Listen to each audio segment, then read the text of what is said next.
All right, ladies and gentlemen, time for another episode, Master Moats film session. And in this particular one, we're going to be breaking down the Josh Allen touchdown pass to Stefon Diggs in the second quarter of that game they played against the Chiefs on Monday night, I believe it was. So, you know how we'll do it. Play it at full speed, and then we'll break it down. And this is Diggs at the bottom of the screen.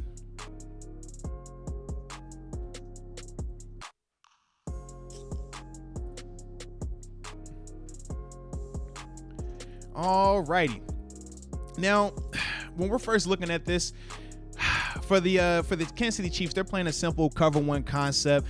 The problem is because it's in the condensed red zone, tight red zone, it gets kind of specialized, or they'll do certain one-offs from a cutting standpoint, or guys not rushing or dropping and adding on to the rush just because of the short area, right? So meaning this, with these guys staying in the block, typically those guys would have added to the rush, but because of it being in the red zone and being so tight in the red zone, they just fall off and start to look for action. Okay, but for Josh, simple run action. You could call it play action. It's not really as hard of a run fake though, but you do get a pull from the backside guard. He does run fake it to Zach Moss right here. And now from there, like I said, just rolling out. But I thought this was an amazing throw by Josh because number one, like I said, he's rolling out, but number two, it's a tight window in which he has to put this ball. He's releasing it, has to be right here where only Diggs can catch it, and from the end zone, we'll be able to see it a lot cleaner in terms of his catch and his footwork. But I thought it was a great job in terms of just the accuracy that you need to put the ball right here.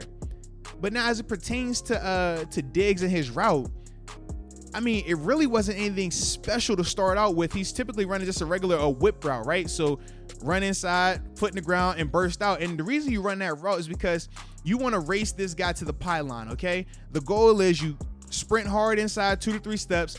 After that, you plant, and you're saying that, hey, I'm faster than him. I'm going to get here. Now, obviously, with this guy not rushing, because his guy stays in, now you have a little bit of extra help out here. Makes it a little bit different for Diggs.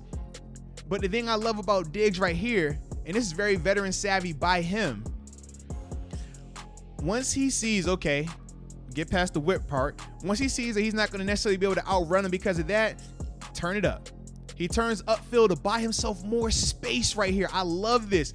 Head inside, eyes inside, makes the DB have to believe it. And then from there, like I said, great job of staying alive and staying in bounds more importantly. But the part that sold this for Diggs was, like I said, once he comes out of this whip right here and he's looking back, he sees the throw's not there. Watch his helmet snap upfield, and it makes this DB have to believe it. Now he has to come with him.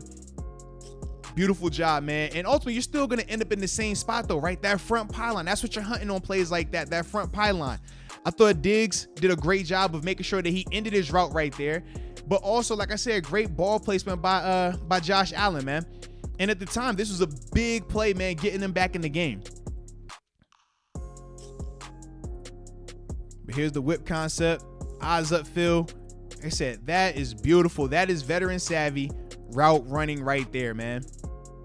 And we'll slow it down a little bit so you can just see, like I said, from a better angle, get more of appreciation of what Diggs is doing and all the little details that go into this. I mean, you just see the highlight of a touchdown pass and you're like, oh, that was simple. No, a lot of detail. Like I said, great job with the protection up front.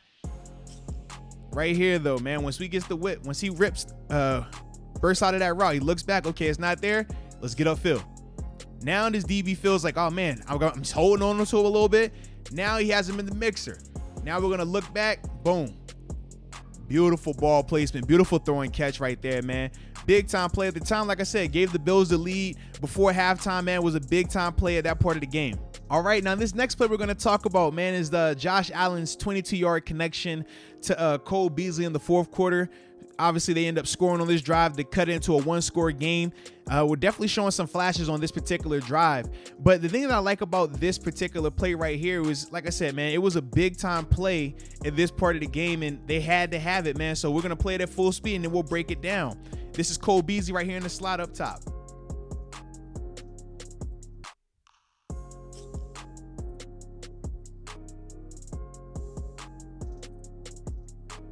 with the Chiefs, what they're doing from a pre-snap standpoint, they're showing cover 1. Post-snap, they morph it into a cover 2 concept.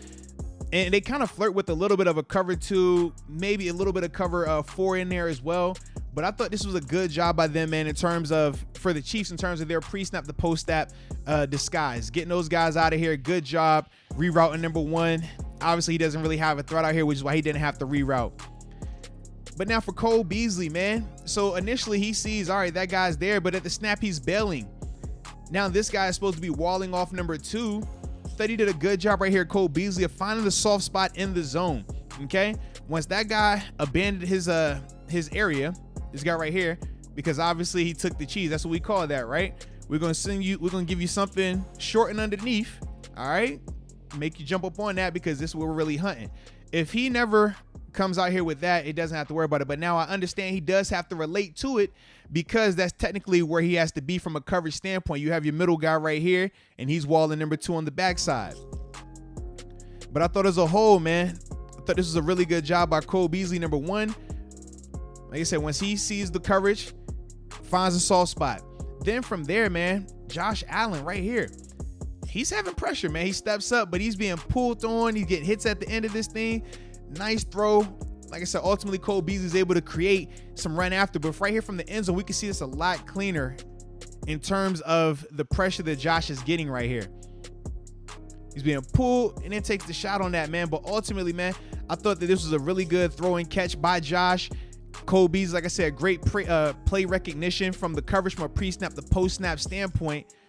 And like I said, it was a big play in the game at the time. They go on and score, I think it was 2 plays later, on this drive right here to cut it to a 1-score game. Big time play at that particular point of the game. But as a whole, man, I thought that with the offense, man, with the Bills, they just waited a little bit too long to get going, man. When those guys played like they were ready to make plays and stretch the field a little bit more, we saw them move the ball with ease against that Chiefs defense. So we'll see if they can get that thing corrected this next week, man.